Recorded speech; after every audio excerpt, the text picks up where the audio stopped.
नमस्कार दोस्तों, स्वागत है आपका हमारे चैनल रावली पाठशाला पर। जब मैं गणेश सोलंकी आपके लिए लेकर आया हूँ क्लास 10 की मैथ, जिसके अंदर हम चैप्टर नंबर 7 कोऑर्डिनेट जियोमेट्री पढ़ रहे थे और उसकी जो एक्सरसाइज 7.1 थी वो हमने कंप्लीट कर ली थी। आज की इस क्लास के अंदर हम एक्सरसाइज 7.2 से रिलेटेड अपने जो एग्जाम्पल हैं उनको पढ़ने वाले हैं। उसके अंदर अपने कौन से कॉन्सेप्ट काम में आने वाले हैं, कौन से फॉर्मूले अपने यूज होंगे, उन सभी को आज पढ़ेंगे और इसी के आधार पर हम एक्सरसाइज 7.2 को भी हल करेंगे, क्योंकि इसके अंदर जो सवाल है उसका सेम का सेम कॉन्सेप्ट अपने एक्सरसाइज के अंदर भी यूज होगा। तो क्लास के एंड तक आपको इसके सामने बने रहना है ताकि कोई भी पार्ट आपसे मिस ना हो। क्लास को अधिक से अधिक लाइक करना है, अधिक से अधिक शेयर करना है और अगर आप हमारे चैनल रावली पाठशाला पर पहली बार आए हैं तो उसको सब्सक्राइब करना नहीं भूलना है। तो चलो स्टार्ट करते हैं अपनी क्लास। देखना अपने पास एग्जाम्पल नंबर 6 है कि उस बिंदु के निर्देशांक ज्ञात कीजिए जो बिंदु 4, और 8, 5 को जोड़ने वाले रेखाखंड को आंतरिक रूप से 3:1 में विभाजित करता है। यानी आंतरिक रूप से विभाजित करता है। तो आंतरिक रूप से जब विभाजन होता है तो वहां पर जो बिंदु होता है उसके निर्देशांक क्या होते हैं, उसके लिए हमने एक अंतर विभाजन का सूत्र पढ़ा था। जब क्लास हमने स्टार्ट की थी तो वहां पर हमने आंतरिक विभाजन के लिए सूत्र लिखा था कि अगर हमें x की वैल्यू निकालनी है तो फॉर्मूला लिखते हैं m1x2 m2x1 बटे में m1 प्लस m2, और अगर y की वैल्यू निकालनी है तो m1y2 प्लस m2y1 बटे में m1 प्लस m2। ये अपने पास जब अंतर विभाजन होता है तो इस विभाजन बिंदु के निर्देशांक होते हैं। यानी अपने पास जैसे कोई भी रेखा है, ए वाला पॉइंट यहाँ पर है, बी वाला पॉइंट यहाँ पर जैसे विभाजन हो गया तो विभाजन पर यहाँ पर अपने पास पॉइंट आया है पी, यहाँ पर विभाजन हुआ है तो ये विभाजन m1 अनुपात m2 के अंदर हुआ है। यानी इसके जो आगे वाला पोर्शन है वो पार्ट तो m1 है, पीछे वाला पोर्शन है वो m2 है। तो हमें p के अगर कोऑर्डिनेट चाहिए तो अगर a के कोऑर्डिनेट अपने पास x1, y1 है, b के कोऑर्डिनेट x2, y1 है, तो जो p है इसके कोऑर्डिनेट होंगे अपने पास x, y, और ये अपने पास कोऑर्डिनेट कब आएंगे जब हम ये वाला फॉर्मूला अप्लाई करते हैं। अपने पास सवाल के अंदर कहा है कि उस बिंदु के निर्देशांक ज्ञात कीजिए जो बिंदु 4, 3 और 8, 5 को जोड़ने वाले रेखाखंड को आंतरिक रूप से 3:1 के अनुपात में विभाजित करता है। यानी अब की बार ये जो पॉइंट है वो यहाँ पर अपने कौन से पॉइंट हो गए हैं, 4, 3 और दूसरा पॉइंट है 8, 5, यानी ये वाला पॉइंट हो गया 8, 5 और किस अनुपात के अंदर विभाजित करता है, 3:1 में। तो हमें ये x और y की वैल्यू निकालनी है। तो अगर x की वैल्यू यहाँ से निकालते हैं तो m1 की वैल्यू है अपने पास 3, x2 की वैल्यू है अपने पास 8,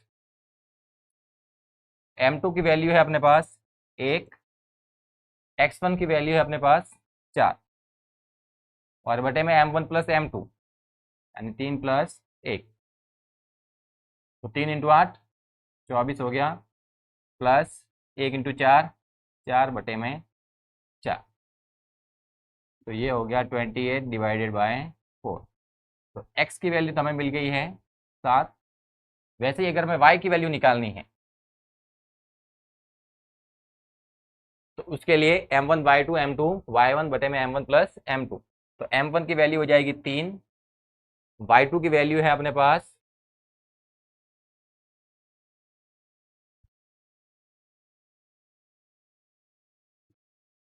y2 की वैल्यू है 5 प्लस m2 की वैल्यू है 1 और y1 की वैल्यू है अपने पास -3 बटे में m1 प्लस m2 3 + 1 हो गया 3 पंजे 15 और -3 बटे में 4, यानी ये आ गया अपने पास 12/4। तो y की वैल्यू मिल गई 3। यानी जो बिंदु P है उसके जो निर्देशांक होंगे, जो P पॉइंट है जो विभाजन का बिंदु है उसके जो निर्देशांक होंगे वो क्या हो जाएंगे, 7, 3। यही अपने इसका क्या हो जाएगा आंसर। यानी अपने को ये विभाजन का सूत्र पता होना चाहिए। पर इसके अंदर जो अनुपात होता है उसको m1 m2 बोलते हैं। साइड वाले जो पॉइंट हैं जिससे रेखा बन रही है वो अपने पास x1 y1 x2 y2 हो जाते हैं। और जो विभाजन बिंदु होता है उसके कोऑर्डिनेट हम लिखते हैं x, y। x की वैल्यू निकालने के लिए ये फॉर्मूला अप्लाई करते हैं, y की वैल्यू निकालने के लिए ये। दोनों के अंदर केवल फर्क है तो जो अंदर हम जो चर राशि रख रहे हैं जिसका मान हमें चाहिए x और y उसका है। इधर x2 है, इधर y2 है, इधर x1 है, इधर y1 है, बाकी सेम ऐसा का ऐसा। अगर एक के लिए विभाजन सूत्र याद है तो दूसरा हम ऑटोमेटिकली खुद भी बना सकते हैं। अगला सवाल, बिंदु -4,6 बिंदुओं -6,10 और 3,-8 को जोड़ने वाले रेखाखंड को किस अनुपात में विभाजित करता है? यानी अब की बार अनुपात पूछा है।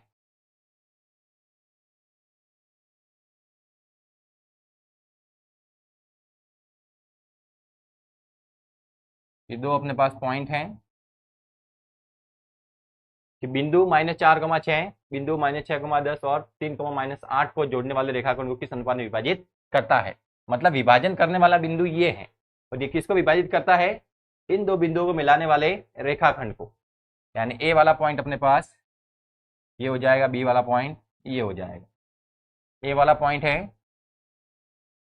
-6,10 और बी वाला पॉइंट है 3,-8।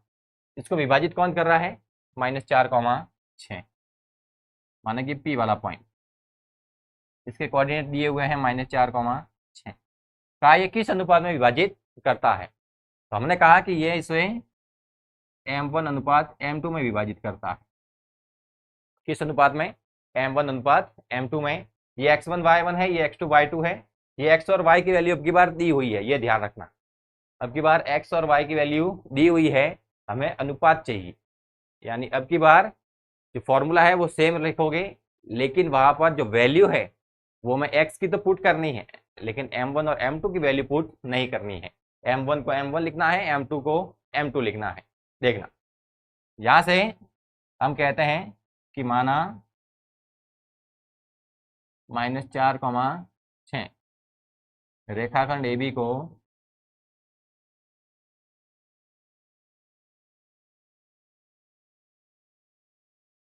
m1 अनुपात m2 में विभाजित करता है।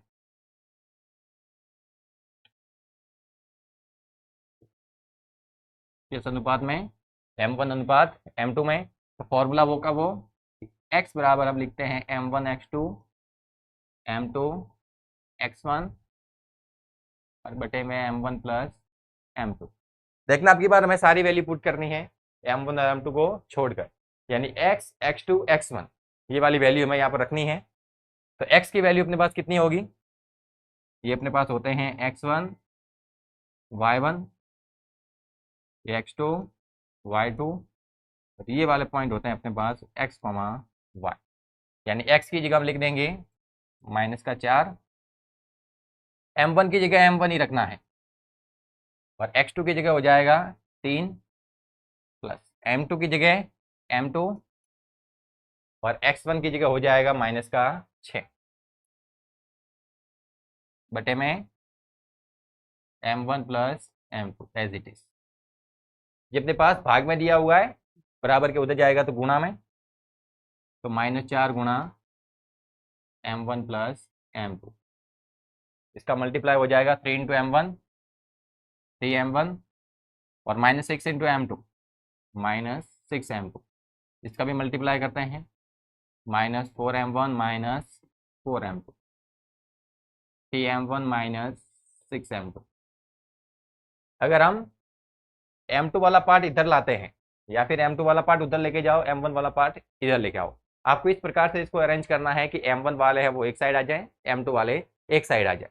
हम m1 वाले पार्ट उधर लेके जाते हैं, 4m1 तो दिया हुआ है और ये 3m1 और उधर गया, प्लस का था उधर गया तो माइनस, 6m2 इधर ही था और ये 4m2 है वो इधर लेके आए, माइनस का था इधर आया तो प्लस में, दोनों डिजिट है वो माइनस की है तो ऐड हो जाएगी, तो ये हो गया माइनस का 7m1। एक माइनस की डिजिट है एक प्लस की है, तो बड़ी डिजिट का साइन लिखेंगे माइनस और बड़े में से छोटा घटा देंगे, 6 - 4 हो जाएगा 2m2। माइनस से माइनस चला गया, अगर हम m2 को इधर भेजते हैं, संख्या को इधर लेके आते हैं, यानी m1 के बटे में तो हमने क्या भेजा है m2, इस m2 को क्या भेजा m1 के बटे में, और 7 को लेकर आए 2 के बटे में, यानी यहां से हमें जो अनुपात मिला है m1 अनुपात m2, वो क्या मिला 2:7। यानी अगर आपको अनुपात निकालना है तो आप केवल x की वैल्यू के द्वारा भी अनुपात निकाल सकते हैं और केवल y की वैल्यू के द्वारा भी अनुपात निकाल सकते हैं। यहाँ से अपने पास आगे वाले सवाल भी हल होंगे। देखना क्या करना है कि जब भी हमें कोई रेखाखंड दिया हुआ हो, रेखाखंड के जो साइड वाले पॉइंट हैं जिससे ये रेखा बन रही है उसके कोऑर्डिनेट दिए हुए हैं, बीच वाला पॉइंट है, यहाँ पर हमें अनुपात निकालना है, यानी ये रेशियो निकालना है कि रेशियो क्या होगा, यानी m1 बटे m2 हमें ज्ञात करना है। और यहाँ पर अगर अपने पास कोऑर्डिनेट के अंदर जो p वाला पॉइंट है इसके जो कोऑर्डिनेट है, अगर x और y दोनों की वैल्यू दी हुई है तो x वाला फॉर्मूला आप यूज कर सकते हैं और कोऑर्डिनेट निकाल सकते हैं। x वाला अगर आप फॉर्मूला अप्लाई करते हैं तो भी आपको रेशियो मिलेगा, और अगर आप y वाला फॉर्मूला यूज करते हैं तो भी रेशियो मिलेगा। यानी अभी देखना हमने केवल x वाला फॉर्मूला अप्लाई किया है, इसकी जगह अगर हम y वाला कोऑर्डिनेट लेकर चलते और उसके लिए अंतर विभाजन का सूत्र लिखते तो भी अनुपात हमें यही मिलता, क्योंकि दोनों की वैल्यू दी हुई है, यानी x और y दोनों की वैल्यू पता है, तो उसके द्वारा अगर आप केवल x की वैल्यू लेकर वहां से रेशियो निकालेंगे, अनुपात निकालेंगे तो मिल जाएगा, और केवल y की वैल्यू लेकर भी हल करेंगे तो भी आपको अनुपात मिल जाएगा। कभी कभार क्या होगा कि ये वाला जो पॉइंट है, कहेंगे कि ये वाला पॉइंट है वो x अक्ष पे है, ये जो विभाजन का बिंदु है वो कहाँ पर है x अक्ष पे, x अक्ष पे केवल x की वैल्यू होगी, y की वैल्यू क्या हो जाएगी 0। यानी अगर ये x अक्ष पे होता, समझना है कि अगर ये वाला पॉइंट है, अगर ये x अक्ष पर दिया है, कहाँ पर दिया है x अक्ष पे, तो इसके अंदर x की वैल्यू तो x रहेगी, लेकिन y की वैल्यू क्या हो जाएगी 0। तब इसको हल करेंगे तो उसके लिए हम y वाला फॉर्मूला यूज करेंगे। क्यों? क्योंकि y का जो मान है वो किसी डिजिट के अंदर है, जबकि x का मान है वो किसी डिजिट में दिया हुआ नहीं है। सेम ऐसे कैसे, अगर ये y अक्ष पे होता तो उसके लिए हम लिखते हैं 0,y, क्योंकि बिंदु y अक्ष पे है तो केवल y की वैल्यू होगी, x की वैल्यू 0 होगी। तो यहाँ पर अगर डिजिट देखें तो जो x की वैल्यू है वो दी हुई है, तो यहाँ पर हम x वाला फॉर्मूला यूज करते हैं। तो आगे वाले सवालों में आपको ये ध्यान देना है कि अगर ये जो विभाजन का बिंदु है अगर वो x अक्ष पे है, अगर ये रेखाखंड है वो x अक्ष से विभाजित होती है, अगर x अक्ष से विभाजित होगी तो ये वाला पॉइंट है वो x अक्ष पे होगा, तब इसके जो निर्देशांक होंगे वो कहलाएंगे x,0, और वहां से अनुपात निकालेंगे तो आप y वाला फॉर्मूला अप्लाई करेंगे, क्योंकि y की वैल्यू डिजिट के अंदर है, और अगर y अक्ष द्वारा विभाजित होता है तो जो y अक्ष पे बिंदु होगा वो होगा 0,y, तो उसके अंदर x की वैल्यू दी हुई है डिजिट के अंदर, y की वैल्यू तो y लिखा हुआ है, तो डिजिट के रूप में अगर कोई वैल्यू है तो वो x का मान है, तो आप x वाला फॉर्मूला अप्लाई करेंगे। ये आपको ध्यान रखना है। और अगर x और y दोनों मान दिए हुए हैं तो आप x की सहायता से भी अनुपात निकाल सकते हैं और y की सहायता से भी अनुपात निकाल सकते हैं। अगला सवाल है कि बिंदुओं ए और बी को जोड़ने वाले रेखाखंड को समत्रिभाजित करने वाले बिंदुओं के निर्देशांक ज्ञात करना है। यानी एक रेखाखंड है जो अपने पास 2 पॉइंट है ए और बी, उसको जोड़ने से बनता है, उसको समत्रिभाजित करने वाले बिंदु के निर्देशांक लिखने हैं, यानी उसके बराबर के 3 टुकड़े करने हैं, और 3 टुकड़े करने के लिए जहां से हम उस रेखाखंड को काट रहे हैं उसके हमें निर्देशांक लिखने हैं। जैसे हमने कहा कि अपने पास बिंदु हैं ए और बी, ए वाले पॉइंट के कोऑर्डिनेट है अपने पास 2,-2, और बी वाले के कोऑर्डिनेट है -7,4। बिंदु ए और बी को जोड़ने वाले रेखाखंड को समत्रिभाजित करने वाले बिंदु के निर्देशांक, इसके बराबर के 3 टुकड़े करने हैं समत्रिभाजित, यानी टुकड़े कितने कर रहे हैं 3। अब 3 टुकड़े करने हैं तो कितनी जगह से काटना पड़ेगा 2 जगह से। माना ये वाला पॉइंट है अपने पास P, ये वाला Q, हमें P के कोऑर्डिनेट चाहिए, Q के कोऑर्डिनेट चाहिए। अब P वाले पॉइंट पर देखते हैं तो इसने इस रेखा को किस अनुपात में विभाजित किया है। देखना बराबर के 3 टुकड़े हुए हैं, यानी अगर इस वाले पॉइंट पर देखें तो एक टुकड़ा आगे बचा है, 2 टुकड़े पीछे, यानी अगर पूरी रेखा अपने पास अगर 2, 4, 6 अगर 6 सेंटीमीटर की होती तो इस पॉइंट के आगे 2 सेंटीमीटर है, इसके पीछे 4 सेंटीमीटर है, तो आगे तो 2 सेंटीमीटर है, पीछे 4 सेंटीमीटर है, काटेंगे तो अनुपात क्या मिलेगा 1:2।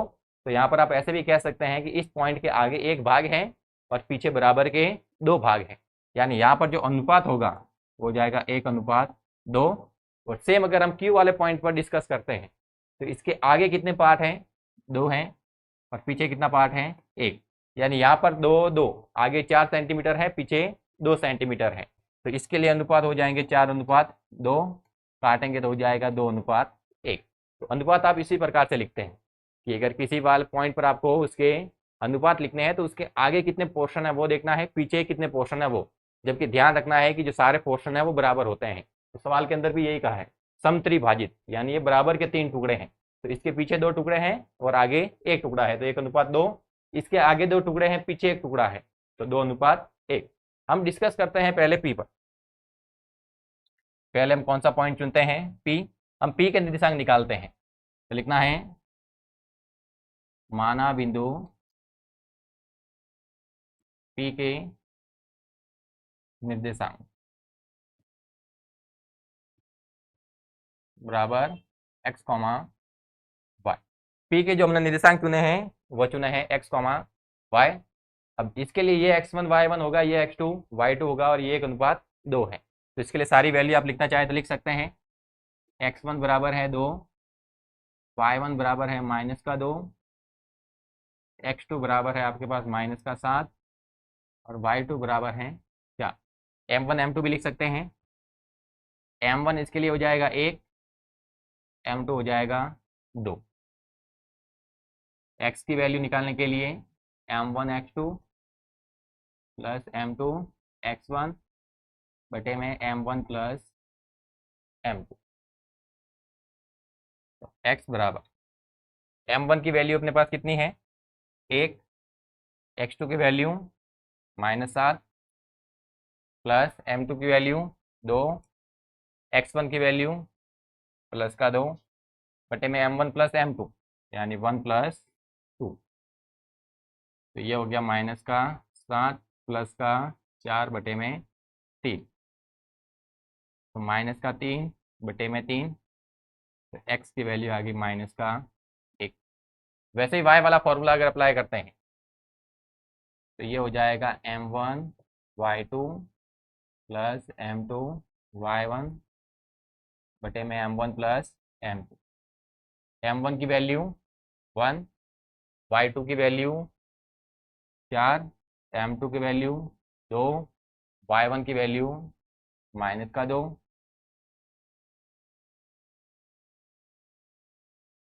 बटे में m1 प्लस m2 यानी 1 + 2।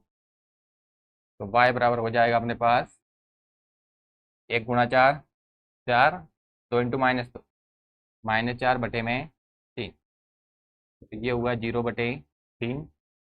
तो y की वैल्यू आ गई अपने पास 0। x की वैल्यू भी मिली, y की वैल्यू भी मिली, मतलब p के जो निर्देशांक होंगे, p के अपने पास जो निर्देशांक हैं वो हो जाएंगे -1, 0। सेम आपको q के भी कोऑर्डिनेट निकालने हैं, लेकिन जब q के कोऑर्डिनेट निकालेंगे तब जो अनुपात है वो बदल जाएगा। ये वाली वैल्यू तो सेम ऐसी रहेगी, लेकिन जो अनुपात है वो m1 2 रहेगा, m2 1 रहेगा।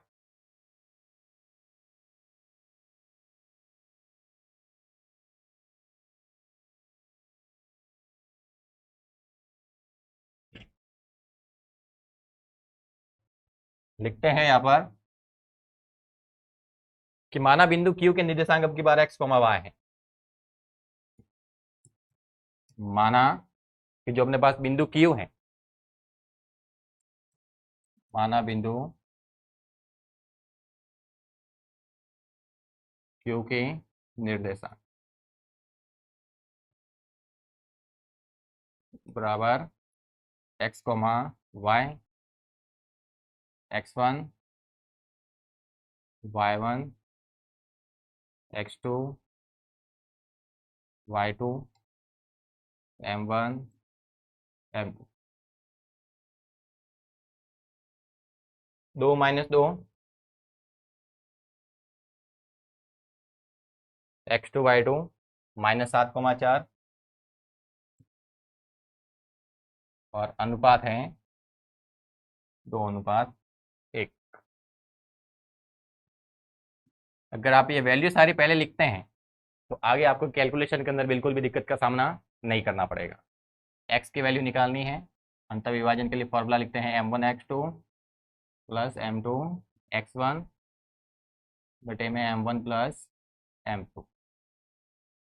m1 की वैल्यू है अपने पास 2, x2 की वैल्यू है -7 प्लस m2 की वैल्यू है 1, x1 की वैल्यू है 2 बटे में m1 प्लस m2।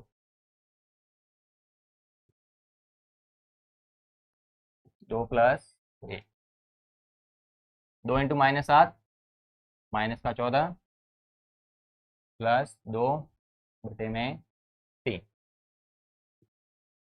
x बराबर आ जाएगा -12 बटे में 3, x बराबर -4। वैसे ही अगर y के लिए फॉर्मूला यूज करते हैं तो m1y2 प्लस m2y1 बटे में m1 प्लस m2। तो m1 की जगह हो जाएगा 2, y2 की जगह हो जाएगा अपने पास 4, m2 की जगह हो जाएगा 1, y1 की जगह हो जाएगा -2 बटे में m1 प्लस m2 यानी 2 प्लस 1। तो y बराबर अपने पास मिला 2 इंटू 4 8 -2 और बटे में 3। तो ये आया अपने पास 6 बटे 3। तो y की वैल्यू आ गई 2, यानी जो बिंदु Q है उसके जो कोऑर्डिनेट होंगे, बिंदु Q के जो अपने पास निर्देशांक हैं वो क्या हो जाएंगे -4,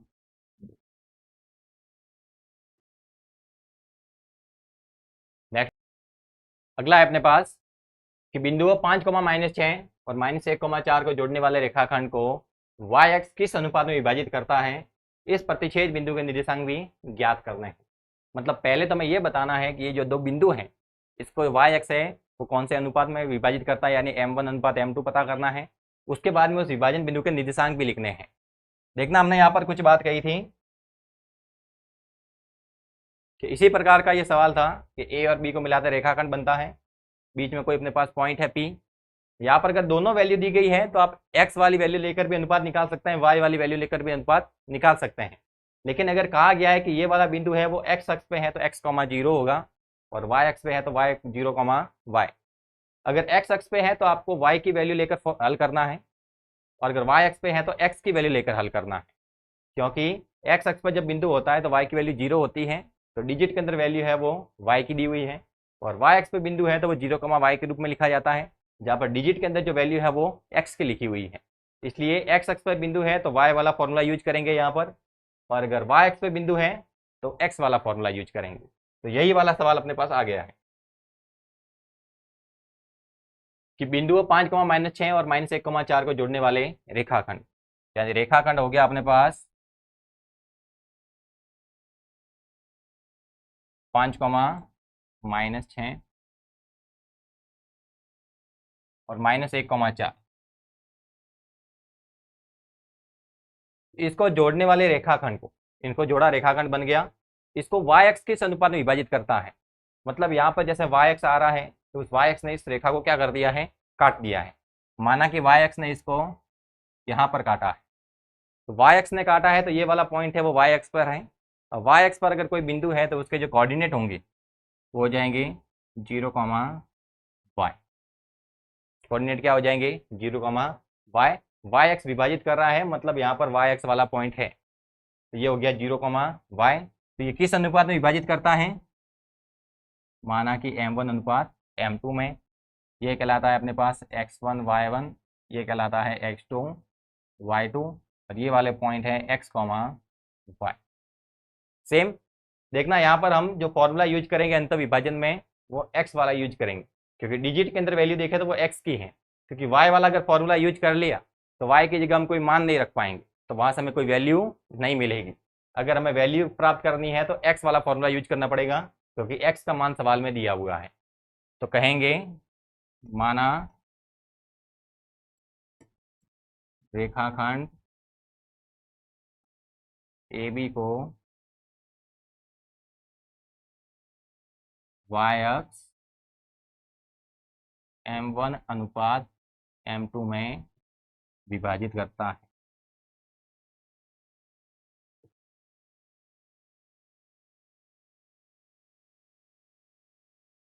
वैल्यू अगर डिजिट के अंदर देखे, संख्या में देखे तो x का मान है, y का मान तो y ही लिखा हुआ है, तो y वाला फॉर्मूला यूज नहीं करना है, x वाला फॉर्मूला यूज करना है। तो हो जाएगा M1 x2 plus M2 x1 बटे में M1 प्लस M2। x का मान दिया हुआ है अपने पास 0 बराबर M1 का मान M1 गुणा x2 का मान -1, M2 की वैल्यू M2 और x1 की वैल्यू 5 बटे में M1 प्लस M2 ऐसा का ऐसा। देखना ये भाग में है, उधर जाएगा तो गुणा हो जाएगा और 0 के साथ में गुणा हो जाएगा तो पूरी वैल्यू क्या बन जाएगी 0। इधर क्या बचेगा माइनस का M1 प्लस 5M2, माइनस का M1 उधर जाएगा तो प्लस का हो जाएगा, ये हो जाएगा 5M2। अगर ऐसा समझे कि ये लिखा हुआ है 1 इंटू M1, तो इस M2 को हम उधर भेजते हैं, एक को इधर लाते हैं, तो ये बन जाएगा अपने पास M1 बटे में M2 और ये हो जाएगा 5 बटे में 1, यानी M1 अनुपात M2 ये अपने पास आ गया है 5 अनुपात 1, यानी इसके जो ये विभाजन के जो अनुपात हैं वो हम लिखेंगे यहाँ पर 5 अनुपात 1। अब कहा है कि ये वाला पॉइंट दिया हुआ है, ये वाला पॉइंट भी दिया हुआ है, ये अनुपात भी हमें पता है और y x विभाजित कर रहा है तो x की वैल्यू 0 है वो भी पता है, तो y का मान निकालना है हमें। अगर y का मान निकालेंगे तो ये वाला बिंदु आ जाएगा, तो माना कि बिंदु क्या है P। तो आगे अगर आप सवाल यहीं पर करना चाहते हैं तो कर सकते हैं कि माना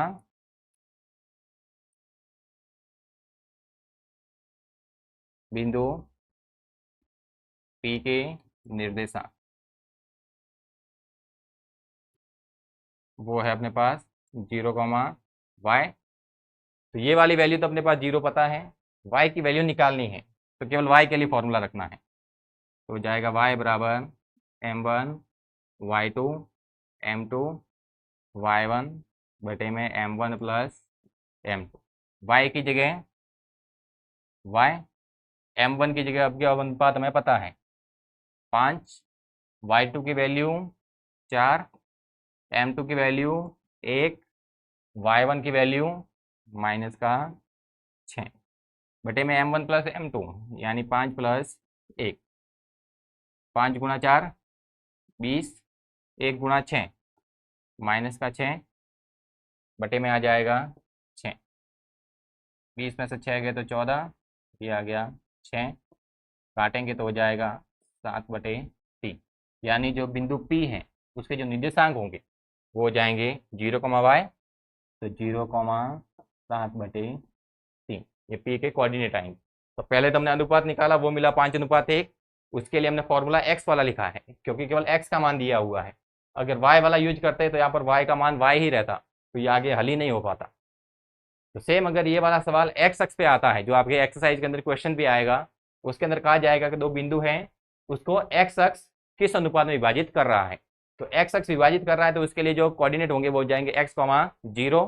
तो अगर संख्या के रूप में मान देखे तो y का पता है, क्योंकि x का मान तो x है, y का मान 0 है, तो वहाँ पर हम y वाला फॉर्मूला अप्लाई करेंगे। सेम यही तरीका है, तो पहले अनुपात निकाला, फिर कहा कि ये वाला पॉइंट कौन सा है, तो x की वैल्यू तो 0 ही रहेगी, y की वैल्यू निकालनी है, तो y वाला फॉर्मूला लिखा, सारे वैल्यू पुट की। अब हमें M1 और M2 भी पता है तो वो मान रखे, तो अपने पास y की वैल्यू आई 7 बटे 3, तो जो P वाला कोऑर्डिनेट है वो हो जाएगा 0, 7 बटे 3।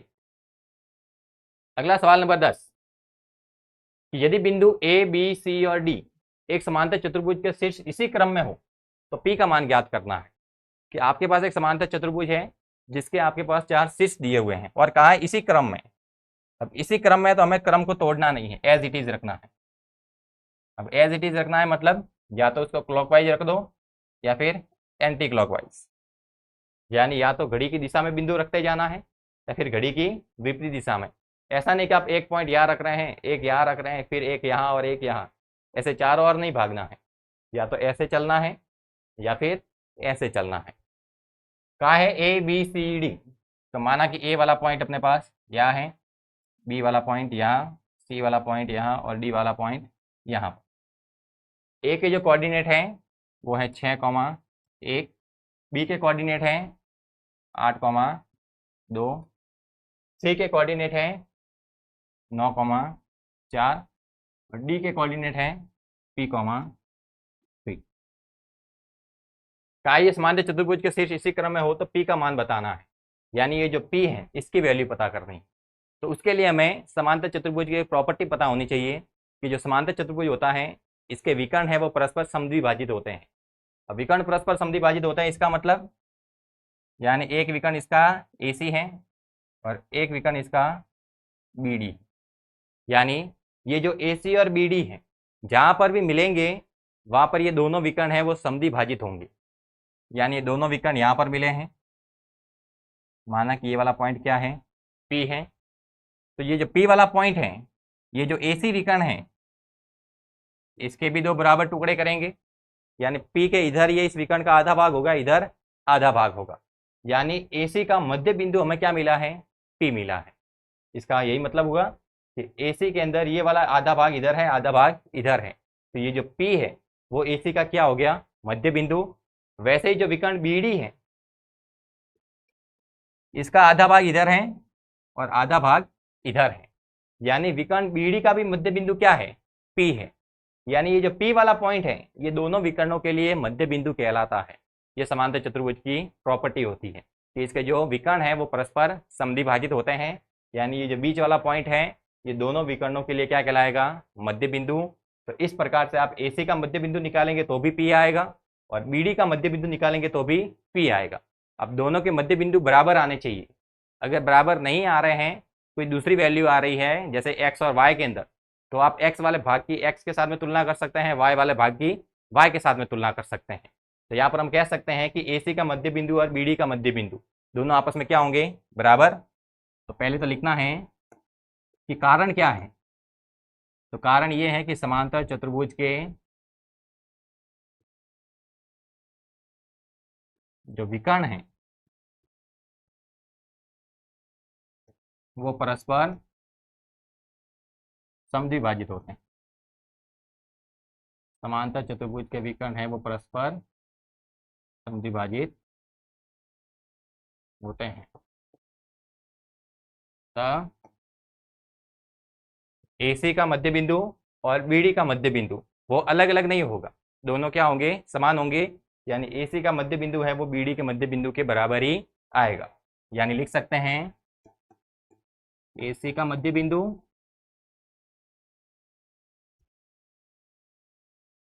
बराबर BD का मध्य बिंदु, दोनों के लिए जो मिड पॉइंट होंगे वो इक्वल होंगे, यानी AC का मध्य बिंदु P है और BD का भी मध्य बिंदु P है, दोनों बराबर ही होंगे। तो AC का मध्य बिंदु निकालते हैं, AC का मध्य बिंदु निकालेंगे तो होगा x1 प्लस x2 बटे 2, x की वैल्यू आ जाएगी, और y1 प्लस y2 बटे 2, तो y की वैल्यू आएगी। ये x1 y1 है, x2 y2 ये वाले कहलाएंगे, x1 y1 x2 y2।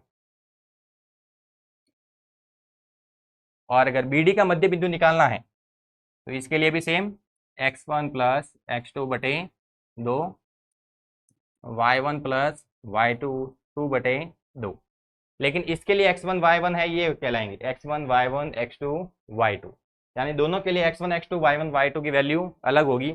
हमने लिखे बराबर हैं, ये फॉर्मूला लिखा है दोनों के लिए, लेकिन जो वैल्यू होगी वो दोनों के अंदर अलग अलग आएगी।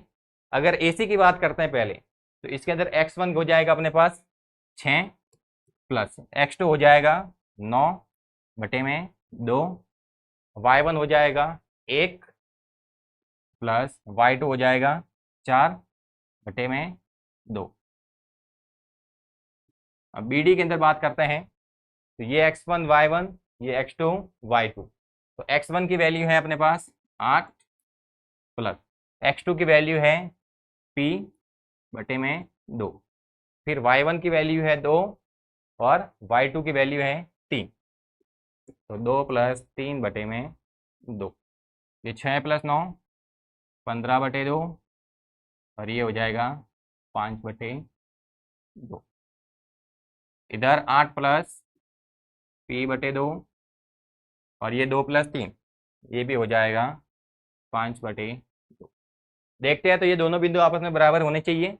तो y की वैल्यू हमें बता भी रही है कि ये दोनों मान कैसे हैं, बराबर हैं। तो y के मान तो बराबर हैं, तो ये x के मान भी क्या होंगे, बराबर। तो लिखेंगे कि 8 + p/2 ये किसके बराबर होना चाहिए, 15/2 के। तो 2 से 2 गया, तो p बराबर हम लिखेंगे 15 - 8। तो p की वैल्यू अपने पास आ जाएगी 7। तो इस प्रकार से आप कोई भी वैल्यू यहाँ पर पता कर सकते हैं।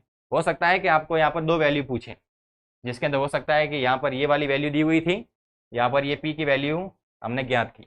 यहाँ पर हो सकता है कि यहाँ पर ये 5/2 दिया हो और यहाँ पर 5/2 ना हो, यहाँ पर q के अंदर कोई इक्वेशन आए, तो आप यहाँ से q की वैल्यू भी निकाल सकते हैं। क्योंकि अगर समांतर चतुर्भुज के शीर्ष हैं तो ध्यान रखना है कि इसके जो विकर्ण है वो परस्पर समद्विभाजित होते हैं, और विकर्ण परस्पर समद्विभाजित होंगे तो दोनों विकर्णों का मध्य बिंदु एक ही होगा। तो AC का मिड पॉइंट, BD का मिड पॉइंट दोनों आपस में बराबर आएंगे। तो जब हम दोनों के मध्य बिंदु निकालते हैं, तो मध्य बिंदु जब हम ज्ञात कर लेते हैं तो x की तुलना x के साथ में करनी है, y की तुलना y के साथ। तो अगर x के अंदर कोई चर राशि है तो उसका मान मिल जाएगा, y के अंदर अगर कोई चर राशि है तो उसका मान भी मिल जाएगा। अपने पास एक्सरसाइज के अंदर भी इस प्रकार के सवाल हैं, तो इन उदाहरणों को आपको अच्छे से समझ लेना है, क्योंकि आगे हम इसी प्रकार के सवाल हल करने वाले हैं। तो आज की क्लास के अंदर हमने जो एग्जाम्पल किए हैं वो एग्जाम्पल अपने पास एक्सरसाइज के अंदर भी क्वेश्चन के रूप में मिलेंगे। सेम क्वेश्चन भी इसी प्रकार के होंगे और इसी प्रकार के क्वेश्चन आपको बोर्ड एग्जाम में भी देखने को मिलेंगे। तो आपको इस क्लास को एक बार वापस अच्छे से देखना है, सवालों को अच्छे से हल करना है। अगर फिर भी आपको किसी सवाल के अंदर समस्या आती है तो आप वीडियो के कमेंट सेक्शन के अंदर आपको इसकी सूचना देनी है हमें, ताकि हम उसको और बेहतर तरीके से आपको समझा सके। मिलते हैं नेक्स्ट क्लास में एक्सरसाइज 7.2 के साथ। तब तक के लिए धन्यवाद, टेक केयर। वीडियो को अधिक से अधिक लाइक कीजिएगा, अधिक से अधिक शेयर कीजिएगा, और अरावली पाठशाला को अभी तक सब्सक्राइब नहीं किया है तो तुरंत उसको सब्सक्राइब कर दीजिएगा। धन्यवाद।